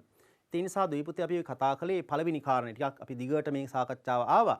ඉතින් ලිබරල් වාදයේ මූලික අදහස් තමයි ඔය කතා කළ ඉවර කරේ. අපි ලිබරල් වාදයේ දේශපාලන මතවාදයේ සාකච්ඡා කරද්දී අපි මං මුලින්ම ප්‍රවේශයක් ගත්තනේ මේකට. ඒ ප්‍රවේශය තුල කාරණා තුනක් මම ඇතුළත් කළා. මොකද්ද? ඒක ප්‍රධාන මතවාදයක් කිව්වා. ඒකේ වැදගත්කම කතා කළා. ඊට පස්සේ මේ ලිබරල් වාදී මතවාදයේ ඓතිහාසික පසුබිම කතා එක ඡේදයකට අපිට ගන්න පුළුවන්. ඊට පස්සේ ඒකේ අපි ඉදිරි සාකච්ඡාවට යද්දී දෙවෙනි කරුණ මම කතා කරේ ලිබරල් වාදී මූලික අදහස. දැන් මේ මූලික අදහස අපි නිදහස කෙනකින් පටන් ගත්තේ. හැබැයි මේක ටිකක් විස්තරාත්මකව ආව මේකේ. ඒ නිසා අපිට මේකට පුළුවන් ප්‍රමාණයක් ක්‍රියා ගන්න පුළුවන්. ඉතින් ලිබරල් වාදී මූලික අදහස නිදහස කියන කතා කරන්න පුළුවන්. නිදහස කියන්නේ මොකද්ද? අපි කියමු නිදහස රාජ්‍යයේ ආණ්ඩුවේ මැදිහත් වීමෙන් තොරවීම. ඊට පස්සේ දෙවෙනි කාරණේ අපි තව පොඩ්ඩක් එක ඉස්සරහට ගියා. මේ නිදහස මේ ලිබරල් වාදීන් නිදහස කියන එකේ මූලික ඇගයීම් දෙකක් තියෙනවා. ඒක දාර්ශනික ඇගයීමයි දේශපාලන ඇගයීමයි. ඒකත් ඕන අපිට විස්තර කර හැකියි. දැන් හැබැයි එයා විස්තර කිරීමෙන් අපිට ඕනනම් ගිහිල්ලා නතර වෙන්නත් පුළුවන්. දැන් අපි පුද්ගල නිදහස පදනම් වෙනවා කියන්නේ දේශපාලන ගෙවීමේදී ඒක ටිකක් අපිට විස්තරාත්මක වැඩි වුණා. ඉතින් කොහොම වුණත් අපිට පුළුවන් ප්‍රමාණයක් මේ කරුණ තුල දරුවන්ට පුළුවන් ප්‍රමාණයක් ක්‍රියා ගැනීම ගොඩක් වැදගත් වෙනවා. නොලිය ඉන්නවට වඩා ඉතින්. ඒ නිසා අපි මේ ලිබරල් වාදී දේශපාලන මතවාදී සාකච්ඡා කරද්දී අපි ප්‍රධාන කරුණක් අන්තර්ගතය තුල කතා කළා. ඒ ප්‍රධාන කරුණ තමයි මොකද්ද? ලිබරල් වාදී මූලික අදහස කියන එක. අපි දෙවිපොතේ බලමු ඊළඟ කාරණය. වැදගත්ම කාරණය. මොකද්ද මේ කාරණය? මේ ලිබරල් වාදී මතවාදී සහ මේ සම්බන්ධ අදහස් දක්වපු කට්ටිය කවුද කියලා. අපි කිසියම් මතවාදයක් පිළිබඳව සාකච්ඡා කරද්දී කතා කරනවානේ කවුද මේ අය ඉදිරිපත් කවුද මේ අය කියලා. ඉතින් අපි බලමු එහෙනම් මුලින්ම දෙවෙනි කරුණ විදිහට ලිබරල් වාදී දේශපාලන මතවාද උන්ගේ අදහස්. ඉතින් ප්‍රධාන පෙළේ අපි චින්තකයන් කිහිප දෙනෙක් මෙතන සඳහන් කරනවා. ඉතින් මෙතනදී මම 4 දෙනෙක් නම් සඳහන් කරලා තියෙනවා. තෝමස් හොබ්ස්, ඒ වගේම ජෝන් ලොක්, ඒ වගේම චාල්ස් මොන්ටෙස්කියු, ඒ වගේම සෝන් සාක් රූසෝ. ඉතින් මේ 4 දෙනාගෙන් දරුවනේ අපි මේ තෝමස් හොබ්ස් සඳහන් කළාට මෙතන තෝමස් හොබ්ස් කියලා කියන්නේ හැබැයි ලිබරල් වාදී චින්තකයෙක් නන් නෙවෙයි. ඇයි මෙතන සඳහන් කළේ? මේ හොබ්ස් ලිබරල් වාදියෙක් නෙවෙයි හැබැයි. හැබැයි ඔහු ලිබරල් වාදියෙක් නොවුනාට මෙතන සඳහන් කරන්න හේතුව තමයි ඔහු තමයි ලිබරල් වාදී දේශපාලන මතවාදය සඳහා පදනම සකස් කළ චින්තකයා. ඒ නිසා අපි ඔහුව සඳහන් කරනවා. නමුත් අපි මේක සාකච්ඡාව තුළ විස්තර කිරීමේදී මම මෙතනදී මේ සම්භාව්‍ය ලිබරල් වාදීන් චින්තකයන් 3 දෙනෙක් වන මේ ජෝන් ලොක්, ඒ වගේම රූසෝ සහ මොන්ටෙස්කියු සම්බන්ධව කතා කරනවා. අපි එහෙනම් දුයි පුතේ බලමු අපි සාකච්ඡාව තුළ මේ වැදගත්ම කාරණය ඉස්සරහට අරගෙන යන්න. අපි බලමු එහෙනම් මුලින්ම ගමු වැදගත්ම චින්තකයා වශයෙන් සැලකන ජෝන් ලොක් ගැන. ඉතින් අපි ජෝන් ලොක් සම්බන්ධව කතා කරද්දී මෙතන කාරණා දෙකක් මම කතා කරනවා. අපි පොඩ්ඩක් මෙයාගේ අදහස් කතා කරන්න කලින් දරුවනේ මේ ජෝන් ලොක්ගේ විස්තර පොඩ්ඩක් අපි හොයලා බලමු. මෙයා මොන ජාති? මෙයා ඉංග්‍රීසි ජාතිකයෙක් දරුවනේ. ඉංග්‍රීසි ජාතික දේශපාලන චින්තකයෙක්. මෙයා තමයි ලිබරල් වාදී දේශපාලන මතවාදී ආරම්භකයා. ඔහු පොතක් ලියලා තියෙනවා. පොතේ නම තමයි ආණ්ඩුව පිළිබඳ රචනා දෙකක් කියන එක. දැන් මෙන්න මේ කාරණා අපිට වැදගත් වෙනවා. හේතුව විභාගයේදී කෙටි ප්‍රශ්නෙදී අහන්න පුළුවන් මේ ආණ්ඩුව පිළිබඳ රචනා දෙකක් යන කෘතියේ කර්තෘවරයා කවුද කියන එක. ඒදී අපි දැනගෙන තිබිය යුතුයි ඒ පොතේ කර්තෘ කවුද? John lock. ඉතින් මේ ලිබරල් වාදී අදහස් ඔහු ඉදිරිපත් කරලා තියෙන්නේ ඔහු විසින් මේ රචනා කරපු මේ ආණ්ඩුව පිළිබඳ රචනා දෙකක් යන කෘතියේ. ඉතින් ඔහුට මේ අදහස් දක්වන්න දරුවනේ හේතු වුණු කාරණයක් තියෙනවා. විශේෂයෙන් මේ කාලේ විශේෂයෙන් 17 වන සියවසේ ඒ කියන්නේ 1600 ගණන් වල 1688 ඒ එංගලන්තයේ ඇතිවෙච්ච ඉංග්‍රීසි විප්ලවය. ඒ ඉංග්‍රීසි විප්ලවයේදී ජයග්‍රහණය කරපු පාර්ලිමේන්තුවාදීන්ගේ බලය සාධාරණීකරණය කරන්න විශේෂයෙන්ම ඒ කාලේ රාජාණ්ඩුවාදීන්ගේ බලයට පක්ෂ අදහස් දක්වපු තෝමස් හොබ්ස්ගේ අදහස් වලට විරුද්ධව පාර්ලිමේන්තුවාදීන්ගේ බලය තහවුරු කිරීමට ජෝන් ලොක් විසින් ඉදිරිපත් කරපු අදහස් මේ ලිබරල් වාද සඳහා හේතු වෙලා තියෙනවා. ඉතින් අපි ජෝන් ලොක් ඉදිරිපත් කරපු අදහස් මොනවද කියලා කතා කරන කලින් මම පළවෙනි කාරණේ විදිහට හැඳින්වීමක් කරන ජෝන් ලොක් ගැන. ඉතින් ඔහු ලිබරල් වාදී චින්තකයේ ආරම්භකයා. ඔහුගේ පොතේ නම සහ ඔහුට මේ අදහස් දක්වන්න හේතුණු පරිසරයේ වටපිටාව සම්බන්ධවත් කතා කරනවා. අපි දරුවෝ එහෙනම් දෙවෙනියට බලමු ඔහුගේ අදහස් මොනවද කියන එක. දැන් ජෝන් ලොක් අපි අදහස් හොයලා බලද්දී ඔහු ඉදිරිපත් කර මූලිකම අදහස් තමයි මොකද්ද? ඒකත් අපිට වැදගත් කාරණයක් මේ සීමිත ආණ්ඩුකරණය කියන එක.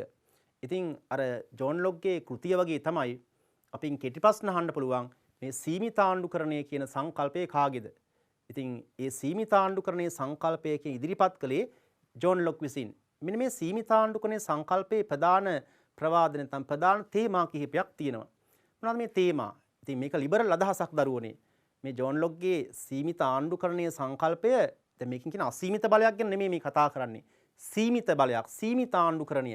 ඉතින් මේ තේමා කිහිපයක් තියෙනවා. පළවෙනි කාරණේ තියෙන්නේ මොකද්ද මේ රාජ්‍ය බලයේ මූලාශ්‍රය මහ ජනතාව. දැන් පාලකයන්ට බලය තියෙනවනේ. ඉතින් මේ සීමිත ආණ්ඩුකරණයේ ප්‍රධානම තේමාවක් තමයි රාජ්‍ය බලයේ මූලාශ්‍රය. කියන්නේ පාලකීන්ට බලය ලැබිලා තියෙන්නේ කාගෙන්ද? අපෙන් ලැබිලා තියෙන්නේ මහජනතාවගෙන් ලැබිලා තියෙන එක ජෝන් ලොක්ගේ අදහසක් දරුවනේ. ඒක ලිබරල් අදහසක්. ඒ වගේම දෙවෙනි කාරණය මෙන්න මේ ආණ්ඩු කිරීම සම්බන්ධ මේ පාලකයන්ට මහජනතාව දුන්නු බලය මොන වගේ බලයක්ද? ඒක කොන්දේසි සහිත බාරකාරත්ව බලයක්. ඒ කියන්නේ ඔන්න ඡන්දෙදී නිකන් ඔන්න බලය පැවරුවා කියන එක නෙමෙයි මේ අදහස් කරන්නේ. ඒ බලය දීලා තියෙන්නේ කොන්දේසි සහිත බලයක් තියෙන්නේ. ඉතින් තුන්වෙනි කාරණේ කියනවා ඒ බාරකාරත්ව කොන්දේසි මේ පාලකීන් නොපිරිහිලා ඉටු කරන්න ඕන. ඒ ඉටු බැඳිලා ඉන්නවා. ඊළඟ කාරණයෙන් කියනවා මේ කොන්දේසි ඉටු නොකරන පාලකයින් ඉවත් කිරීම සම්බන්ධ බලයක් මහ ජනතාවට තියෙනවා. ඒකත් මේ සීමිත ආණ්ඩුක්‍රමයේ ලක්ෂණයක් දරුවනේ. ඉතින් පස්වෙනි කාරණ ටිකක් වැදගත් කාරණයක් තියෙන්නේ. එහිදී සඳහන් කරනවා ආණ්ඩුවේ බලය සීමිත එකක් විය යුතුයි කියන එක. ඉතින් ආණ්ඩුවට බලයක් හම්බුණාට ඒ බලය අසීමිත බලයක් නෙමෙයි තියෙන්නේ. ඒ බලය සීමිත එකක්. මෙහිදී ජෝන් ලොක් පෙන්වා දෙනවා දුවේ පුතේ මේ ආණ්ඩුවේ බලය සීමා කරන කාරණා දෙකක්. එකක් තමයි මේ මහජනතාව විසින් බලය දුන්නේ කොන්දේසි සහිතවනේ. අන්නේ ගිවිසුමේ කොන්දේසි වලට අනුව සීමා වෙනවා ආණ්ඩුවේ බලය. අනිත් පැත්තෙන් පාලකීන්ට ජීවිත කාලය සඳහා බලය ලබා දුන්නේ ජනතාව. කිසියම් කාලයක් සඳහා බලය ලබා දෙන්න කිසියම් කාලයක් සඳහා අවුරුදු 5ක් වෙන්න පුළුවන්. අවුරුදු 4ක් වෙන්න පුළුවන්. අන්න ඒ මගින් ආණ්ඩුවේ බලය සීමා වෙනවා. ඉතින් අපි ලිබරල් වාදී දේශපාලන අදහස් සාකච්ඡා කිරීමේදී එක් චින්තකයන් සම්බන්ධව කතා කිරීමේදී ලිබරල් වාදයේ වැදගත්ම චින්තකයා තමයි කතා කළේ මේ ජෝන් ලොක්. ඔහු මුල්ම කාලේ ආරම්භක ලිබරල් දේශපාලන චින්තකයා වෙනවා. ඉතින් ඔහු පිළිබඳව කතා කිරීමේදී අපි ඔහු ගැන අපි හැඳින්වීමක් කරලා එයින් පස්සේ දුවේ පුතේ අපි සාකච්ඡා කළා ඔහුගේ අදහස් මොනවද කියන එක. අපි බලමු ඊළඟට තවත් වැදගත් චින්තකයෙක් සාකච්ඡා කරන්න චාල්ස් මොන්ටෙස්කියු. ඉතින් ඔහු ප්‍රධාන පෙළේ ලිබරල් දේශපාලන චින්තකයෙක්. 1748 රචනා කරපු නීතියේ සාරයේ කුතින් අදහස් දක්වලා තියෙනවා. ඉතින් ඔහුගේ අදහස් අපි හොයලා බලද්දී දරුවනේ ඔහුගේ ප්‍රධාන අදහසක් ඉදිරිපත් වෙනවා බලතල බෙදීමේ සිද්ධාන්තය. මේ බලතල බෙදීමේ සිද්ධාන්තය මගින් තමයි මේ මොන්ටෙස්කියු අදහස් දක්වලා තියෙන්නේ. මොන්ටෙස්කියු මෙහිදී මොකක්ද කිව්වේ? ඉතින් ඔහු සඳහන් කරන කාරණා දෙකක්. එකක් තමයි මේ ආණ්ඩුවේ ප්‍රජාපීඩනයේ වැළැක්වීමටත් අනිත් පැත්තෙන් මිනිස්සුන්ගේ නිදහස ආරක්ෂා කිරීමටත්. මොකද කාරණා දෙක ආණ්ඩුවේ ප්‍රජාපීඩනයේ වැළැක්වීමටත් මිනිස් නිදහස ආරක්ෂා කිරීමටත් ආණ්ඩුවේ බලය විවස්ථාදායක විදායක අධිකරණ වශයෙන් බෙදිය යුතුයි. ඉතින් මොන්ටෙස්කියු කියනවා ආණ්ඩුවේ බෙදිය යුතුයි කියන කාරණේ. ඉතින් එසේ බලය නොබෙදා පාලක මොකද වෙන්නේ? අර මිනිස්සුන්ගේ නිදහස ආරක්ෂා වෙන්නෙත් නැහැ. ආණ්ඩුවේ හිතුවක්කාරී පාලනයක් ඇති වෙනවා. ඉතින් අපි මේ කතා කළේ ලිබරල් වාදී දේශපාලන මතවාදයේ සම්බන්ධව කතා කිරීමේදී මොන්ටෙස්කියුගේ අදහස් තමයි කතා කළේ. ඊට පස්සේ අපි තවත් දේශපාලන චින්තකයෙක් ගැන ගමු. සෝන්සාක් රූසෝ. ඉතින් රූසෝ සම්බන්ධව කතා කිරීමයි මුලින්ම හැඳින්වීමක් කරනවා මෙන්න වැදගත් දේශපාලන චින්තකයෙක් ලිබරල් වාදවල වැදගත්ම චින්තකයෙක් වෙනවා. ඔහු ප්‍රංශ ජාතිකයෙක්. ඉතින් ඔහුගේ කෘතිය තමයි වැදගත් වෙන්නේ සමාජ ගිවිසුම කියන එක. ඉතින් මේ සමාජ ගිවිසුම කියන කෘතියෙන් තමයි මේ රූසෝ අදහස් දක්වලා තියෙන්නේ.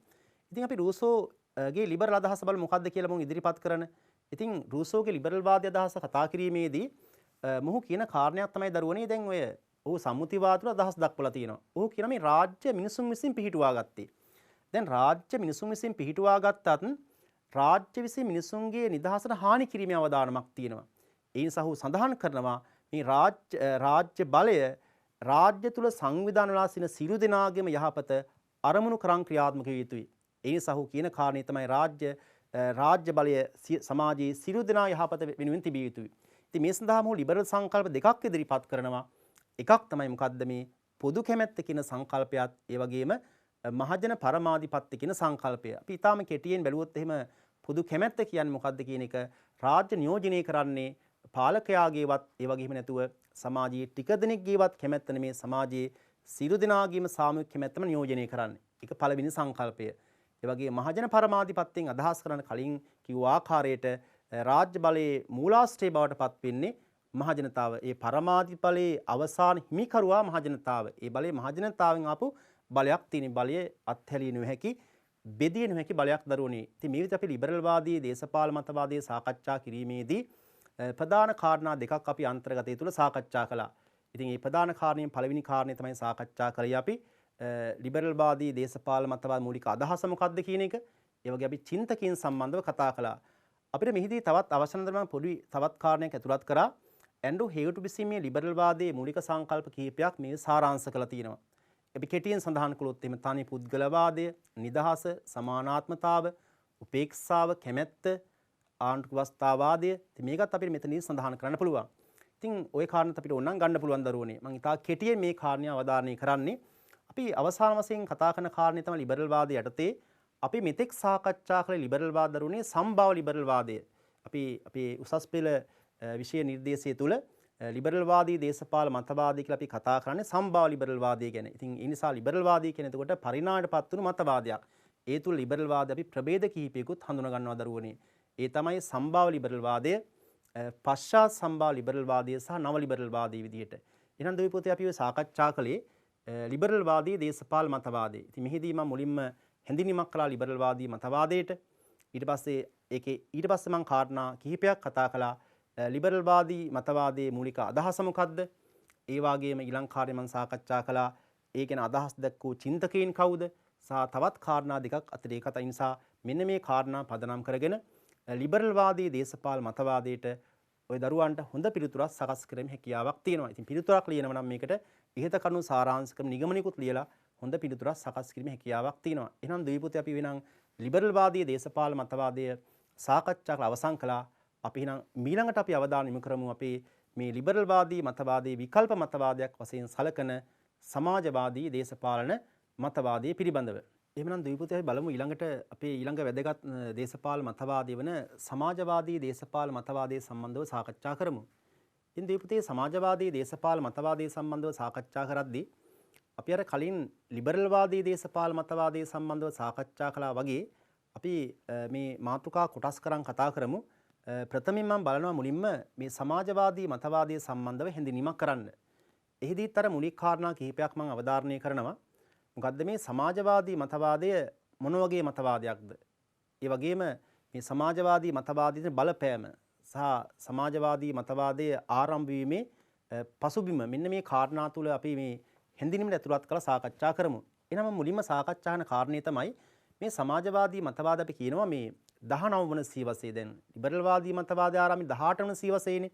ඒ නිසා මේ 19 වන සියවසේ ඉදිරිපත් වුණු ප්‍රධාන දේශපාල මතවාදයක් තමයි මේ සමාජවාදී. විශේෂයෙන්ම දරුවනේ මේක බලපෑම් අපි කතා කළොත් එහෙම නූතන ලෝකයේ දේශපාලන ගමන් මඟ තීරණය කරන්න දේශපාලන චර්යාව තීරණය කිරීම සඳහා බලපාපු ප්‍රධාන මතවාදයක් වෙන්නේ මේ සමාජවාදී. ඉතින් මේ සමාජවාදී මතවාදයේ දිවෙනි වෙන්නේ අපිට කලින් කතා කරපු ලිබරල් වාදයට පමණයි. ඉතින් ඒ නිසා මේ සමාජවාදී මතවාදයත් අපි දේශපාල විද්‍යාවේ සාකච්ඡා කරන වැදගත් මතවාදයක්. මේ සමාජවාදය අපි කියනවා දේශපාල මතවාදයක් වගේම මේක දේශපාල ව්‍යාපාරයක් වශයෙන් අපි සලකනවා දරුවනේ. ඉතින් මේ සමාජවාදී ලෝකේ දැන් සමාජවාදී මතවාදයේ මත පදනම් වුණු සමාජවාදී ආර්ථික සමාජ මාදලියක් තිබුණා. මේ සමාජවාදී ආර්ථික සමාජාර්ථික මාදිලිය 1980 වගේ කාලෙන් පස්සේ ඒක බිඳ වැටුණත් අපි මේ කතා කරන සමාජවාදී මතවාදයේ වැදගත්කම තවමත් දරුවනේ තියෙනවා. ඒ නිසා අපි මේ කතා කළේ සමාජවාදී මතවාදය වැදගත් මතවාදයක් කියන එක. මේක 19 වන සියවසේ ඉදිරිපත් වුණු ප්‍රධාන මතවාදයක් කියලා අපි කිව්ව දරුවනේ. අපි බලමු මේ සමාජවාදී මතවාදයේ ආරම්භය ගැන කතා කරමු.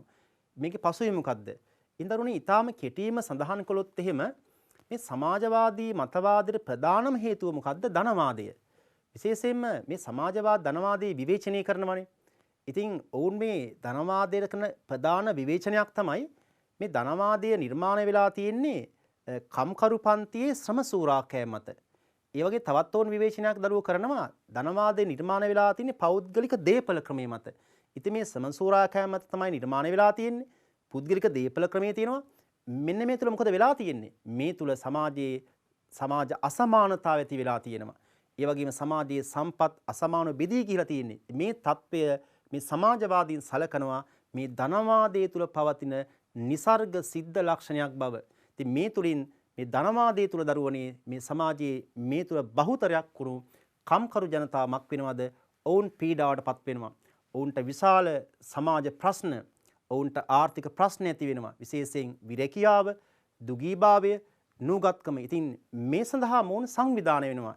ඒ නිසා කම්කරු මේ කාලේ වෘත්තීය සමිති ව්‍යාපාර කම්කරු අරගල ඇති වුණා. ඉතින් මෙන්න මේ තත්ත්වයන් තුල තමයි හේතු වෙන්නේ මේ සමාජවාදයේ බිහිවීම. ඉතින් විශේෂයෙන් මේ කාල දරුවනේ සමාජවාදීන් විසින් මේ ධනවාදයට විවේචනයක් ඉදිරිපත් කරනවා වාගේම ඔවුන් ධනවාදයට විකල්පයක් වශයෙන් ගොඩනගන දේශපාල මතවාදය තමයි අපි මේ කතා කරන සමාජවාදී මතවාදය. ඔන්න ඔය කාරණේ දරුවනේ අපි සමාජවාදී දේශපාල මතවාදයේ ප්‍රවේශයට ගන්න. එහිදී මම කාරණා තුනයිනේ සඳහන් කළේ. 19 වන සියවසේ ප්‍රධාන මතවාදයක් කියන එක, ඒ වගේම සමාජවාදී මතවාදී බලපෑම සහ සමාජවාදී මතවාදී ඓතිහාසික සමාජ පසුබිම සම්බන්ධව තමයි දරුවෝ කතා කළේ. එහෙමනම් ද්වීපුතේ අපි මේකෙන් පස්සේ අපි ඊළඟ කොටස අවධානය යොමු කරමු මේ සමාජවාදී මතවාදයේ ආරම්භය ගැන.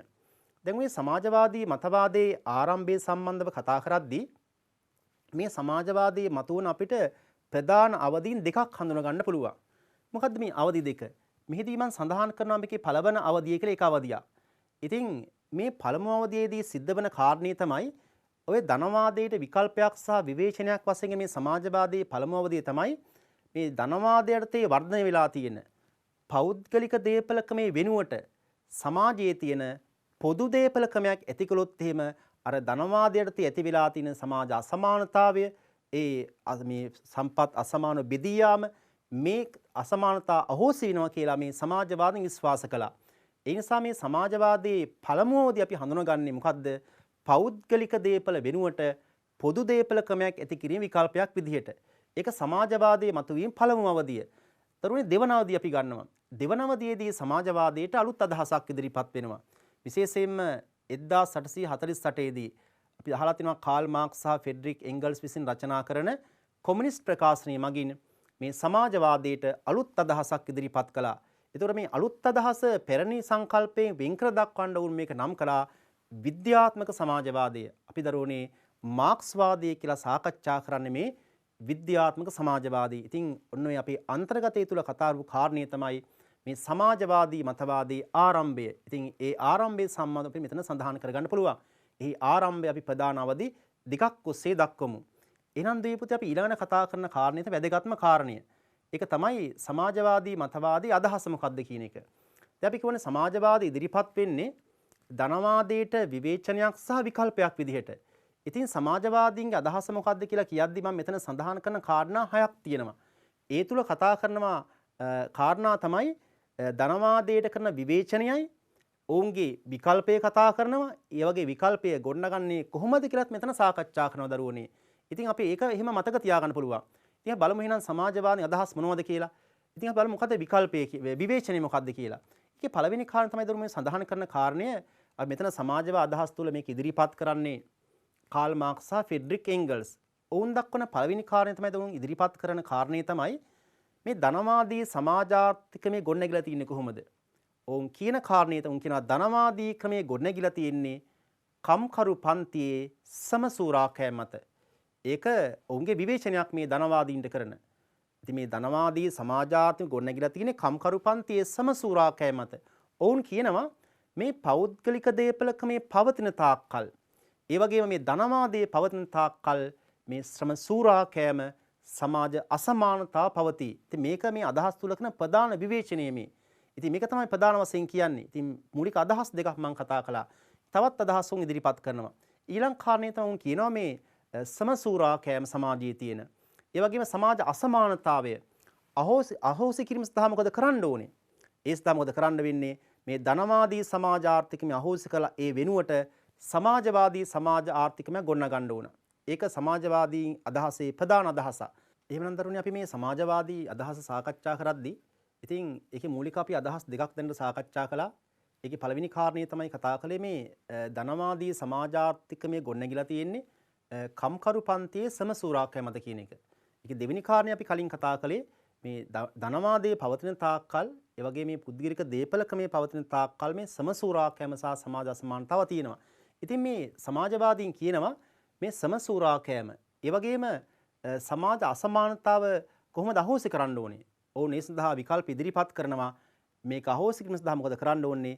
මේ ධනවාදී සමාජාර්ථිකමය අහෝසි කරලා ඒ වෙනුවට මොකද්ද? සමාජවාදී සමාජාර්ථික නිර්මාණය කළ යුතුයි. ඉතින් එහිදී ඔවුන් ඉදිරිපත් කරනවා මේ නිර්මාණය කරන සමාජවාදීකමේ ලක්ෂණයක් පෙන්වනවා. මේ සමාජවාදී සමාජාර්ථික විශේෂ ලක්ෂණය තමයි ධනවාදය වගේ නෙමෙයි. ඒක නිෂ්පාදනයේ පුද්ගලික අයිතිය වෙනුවට ඒකේ තියෙන්නේ පොදු අයිතියක් තියෙන්නේ. ඉතින් ඊළඟට වුන් ඉදිරිපත් කරනවා කොහොමද මේ සමාජවාදීම ගොඩනගන්නේ? ඉතින් වුන් කියනවා මේ සමාජවාදීකම ගොඩනගන්නේ කොහොමද? එය විප්ලවයක් මාධ්‍යයෙන් සිද්ධ විය යුතුයි. ඉතින් මේක විප්ලවයක් මගින් සිද්ධ මේ විප්ලවය කරන්නේ කවුද? ඒ විප්ලවය සිද්ධ කරන්නේ කවුද? කම්කරු පන්තිය තමයි විප්ලවය කරන්නේ. ඒක රැඩිකල් පරිවර්තනයක් ඒක. ඉතින් මේ විප්ලවයේදී මොකද වෙන්නේ? අර ධනපති පන්තිය සතු ඒ ආර්ථික බලය, දේශපාලන බලය නිර්ධන පන්ති විසින් ලබා ගන්නවා. ඉතින් එහිදී අර ධනේශ්වර පන්ති බලය අහෝසි වෙනවා. ඉතින් මේක තමයි අපි සමාජවාදී අදහස. ඕන් දරුවෝ අනාගතයේ ගැන අදහසකුත් ඉදිරිපත් කරනවා. ඕන් කියනවා මේ සමාජවාදී රාජ්‍ය අවසානයේදී මොකද වෙන්නේ? එය කොමියුනිස්ට් සමාජයක් බවට පත් වෙනවා. ඒ කොමියුනිස්ට් සමාජයේදී මොකද වෙන්නේ අවසානයේදී ඔය කිව්ව ධනවාදයේ තියෙන සමසූරාකෑම, පන්ති අසමානතාව ඒවා අහෝසි වෙලා ගිහිල්ලා සාමූහිකත්වයේ හා සමානතාව මත පදනම් වෙච්ච සමාජ ක්‍රමයක් නිර්මාණය වෙනවා කියලා ඔවුන් අදහස් කරලා තියෙන්නේ. එනවදරුනේ මේක තමයි සමාජවාදීන් අදහස. ඉතින් සමාජවාදී දැන් අපි පළවෙනි කාරණේදී කතා කළා අන්තර්ගතය තුළ සමාජවාදී අදහසේ ආරම්භය පිළිබඳව. එහිදී අපි දෙවෙනි කාරණේ දරුවෝ සාකච්ඡා කරේ සමාජවාදී අදහස මොකක්ද කියලා. එහිදී මම අදහස් 6ක් සාකච්ඡා කළා. මේ අදහස් 6 තියෙන්නේ ධනවාදයට විවේචනය, ධනවාදයේ විකල්පය, ධනවාදී විකල්පේ ගොඩනගන්නේ කොහොමද කියන කාරණේ පදනම් කරන් තමයි අදහස ගොඩනගිලා තියෙන්නේ. ඉතින් මේක තමයි සමාජවාදී අදහස. ඉතින් මේ අනුව බලාදී දරුවනේ මේ සමාජවාදී මතවාදයත් අර ලිබරල් වාදී මතවාදය වගේ සමාජාර්ථික පරිවර්තනයක් කරපු දේශපාලන මතවාදයක්. ඉතින් අපි උදාහරණයක් කිව්වොත් දරුවනේ අපි දන්නවා ලිබරල් වාදී මතවාදය කියලා කියන්නේ ධනවාදය ඇතිකිරීමේ මතවාදය. වැඩවසම් ක්‍රමයේ වෙනුවට ධනවාදී ක්‍රමයේ ඇතිකිරීම මතවාදය තමයි ලිබරල් වාදය. ඉතින් සමාජවාදී මතවාදය කියන්නේ මොකද්ද? ධනවාදය නැති කිරීමේ ධනවාදය නිෂේධනය කිරීම මතවාදය. ඉතින් මේ අපි කතා කරපු ලිබරල් වාදයත් ඒ වගේම සමාජවාදයත් මේ ධනවාදයට එකිනෙකට වෙනස් වූ ප්‍රතිචාර දෙකක්. එකිනෙකට වෙනස් වූ ප්‍රතිචාර දෙකක් වශයෙන් හඳුනාගත්ත හැකි දරුවනේ. ඉතින් දරුවනේ අපි ඔන්න ඔය කාරණේ කතා කළා සමාජවාදී අදහස පිළිබඳව. දැන් මම මේ සමාජවාදී මතවාදයට තේ නැවත අපි බැලුවොත් එහෙම කාරණා කිහිපයක් කතා කළා. මුලින්ම සමාජවාදී මතවාදය අපි හැඳින්වීමක් කළා. මෙන්න මේකයි සමාජවාදී මතවාදය. අපි හැඳින්වීමක් කළා සමාජවාදී මතවාදය එක ප්‍රධාන මතවාදයක් වශයෙන් සැලකනවා වැදගත් මතවාදයක්. ඒකේ පසුබිම කතා කළා. ඊට පස්සේ දුවේ පුතේ අපි දෙවෙනි කාරණා වශයෙන් ගත්තා සමාජවාදී මතවාදයේ ආරම්භය. එහිදී අපි අවධි දෙකක් හඳුනාගත්තා. පළමු අවධිය සහ දෙවන අවධිය වශයෙන්. ඒකේ තුන්වෙනි කාරණේ සාකච්ඡා කළේ මොකද්ද? මේ සමාජවාදී අදහසේ මූලික අදහස් කිහිපය අපි කතා කළා. ඉතින් අපි ඊළඟට කතා කරන තවත් වැදගත් කාරණයක් තමයි මේ අදහසෙන් පස්සේ ඊටාම කෙටියෙන් කතා සමාජවාදී මතවාදයේ වැදගත්කම. ඉතින් දරුවනේ මේ සමාජවාදී මතවාදයේ ධනවාදයේ විවේචනය කළා වාගේම ධනවාදයට විකල්පයක් ඉදිරිපත් කළා. මේ තත්ත්වය නිසා මොකද වෙන්නේ? සමාජවාදී මතවාදයේ පසු කාලයේදී දේශපාලන දෘෂ්ටිවාදයක් බවට පත් වුණා. විශේෂයෙන් බටහිර ලෝකයේ වගේම ලෝකේ ගොඩාක් රටවල් මේ සමාජවාදය ගොඩාක් ආකර්ෂණ ලක් වුණා. ඒ නිසා ලෝකයේ විශේෂයෙන් 20 වන සියවසේදී මේ සමාජවාදී මතවාදය ලෝක සමාජවාදී ව්‍යාපාරය වශයෙන් වර්ධනය වුණා. ඉතින් මේක සමාජවාදී මතවාදී ප්‍රධාන වැදගත්කම බොහෝ රටවල් විශේෂයෙන් ගත්තොත් එහෙම 1917 රුසියන් විප්ලවය, චීන විප්ලවය, ඒ වගේම දෙවන ලෝක යුද්ධයෙන් පස්සේ නැගෙනහිර යුරෝපා රටවල් සමාජවාදී ආණ්ඩු පිහිටුවීම, කියුබානු විප්ලවය මේ හරහා ලෝක සමාජවාදී ව්‍යාපාරය වශයෙන් මේ සමාජවාදය ගොඩාක් ආකර්ෂණයක් ඇති වුණා. අපි උදාහරණ වශයෙන් හොයලා බැලුවොත් එහෙම මම මේකේ රූපසටහන් කිහිපයක් දාලා තිනවා මේ රුසියානු විප්ලවය. රුසියාවේ සමාජවාදී ව්‍යාපාර ලෙනින් තමයි නායකත්වයේ ගත්තේ. ඉතින් ඒ තුල ලෝක සමාජවාදී ව්‍යාපාරය ආරම්භ වෙනවා. ඊයින් පස්සේ තවත් අපි ගත්තොත් එහෙම චීන විප්ලවය, මාෝ සේතුන් චීනය තුල සමාජවාදී ක්‍රියාත්මක කරනවා. ඒ වගේම 1959 කියුබාව තුල ෆිදෙල් කාස්ට්‍රෝ, චේ ගුවෙරා මේ කට්ටිය සමාජවාදී ව්‍යාපාරය වර්ධනය කරනවා.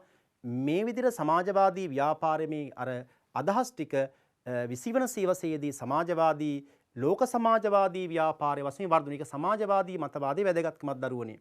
ඉතින් ඔහම සමාජවාදී ව්‍යාපාරයේ වර්ධනයේ පසුබෑම ලක්වන පසු කාලේ ඔයින් පස්සේ සමාජවාදී මතවාද නව මුහුණුවරක් ගන්නවා පසු කාලේ. මොකද්ද මේ තත්ත්වය? විශේෂයෙන් තුන්වන් ලෝකේ රටවල් වල. දැන් තුන්වන් ලෝකේ රටවල් කිව්වහම යටත් පීත වශයෙන් තිබිලා නිදහසගත්තු රටවල්. මේ රටවල රාජ්‍ය නායකයෝ කල්පනා කෙරුවා ඔවුන්ට මේ ධනවාදයෙන් ලිබරල් වාදයෙන් මේ තියෙන තත්ත්වෙට පිළිතුරක් ලැබෙන්නේ නැහැ. විශේෂයෙන් ඔවුන් උරුම ක්‍රාන්තියන මේ ඌන සමවර්ධ බව. මේ තියෙන ප්‍රශ්න වලට ධනවාදයෙන් පිළිතුරක් ලැබෙන්නේ නැති බව වටහාගත්තු මේ තුන්වන් ලෝකයේ මේ කියන රාජ්‍ය නායක දරුවෝ මොකද කළේ? ඔවුන් මේ ධනවාද විකල්ප හෙව්වා. එහෙම නන්තර මේ තුන්වන් ලෝකයේ සමාජවාදී ව්‍යාපාරය විශේෂයෙන් ඉන්දියාවේ සීනේරු, ඊජිප්තුවේ අබ්දුල් ගමාල් නසාර්, ටෙන්සානියාවේ ජුලියස් නියරේරේ විසින් මේ තුන්වන් ලෝකයේ සමාජවාදයේ ක්‍රියාත්මක කිරීමේ නායකත්වයේ ගත්තා. අපි බලමු එහෙනම් මම රූපසටහන් කිහිපයක් තුලත් කළා තියෙනවා. ඉතින් නේරු ඒ වගේම ජුලියස් නියරේරේ, ඉතින් අබ්දුල් ගමාල් නසාර්, ඉතින් මේ අය තමයි සමාජවාදී ව්‍යාපාරයේ තුන්වන් ලෝකයේ සමාජවාදී ව්‍යාපාරයේ ක්‍රියාත්මක රාජ්‍ය නායකයන් වශයෙන් සැලකන්නේ. ඉතින් අපි ඔය කතා කරේ දරුවනේ සමාජවාදී මතවාදයේ තියෙන කාරණාවල තුන්වන් ලෝකයේ වැදගත්කම තමයි සාකච්ඡා කළේ. ඉතින් වැදගත්කම ප්‍රධාන වශයෙන් කාරණා දෙකක් ඔස්සේ සාකච්ඡා කරනවා. ඒ එකක් තමයි ලෝක සමාජවාදී ව්‍යාපාරය වශයෙන් සමාජවාදයේ වර්ධනය වෙනවා. ඒ වගේම තුන්වන් ලෝකයේ සමාජවාදී ව්‍යාපාරයත් වර්ධනය වෙනවා.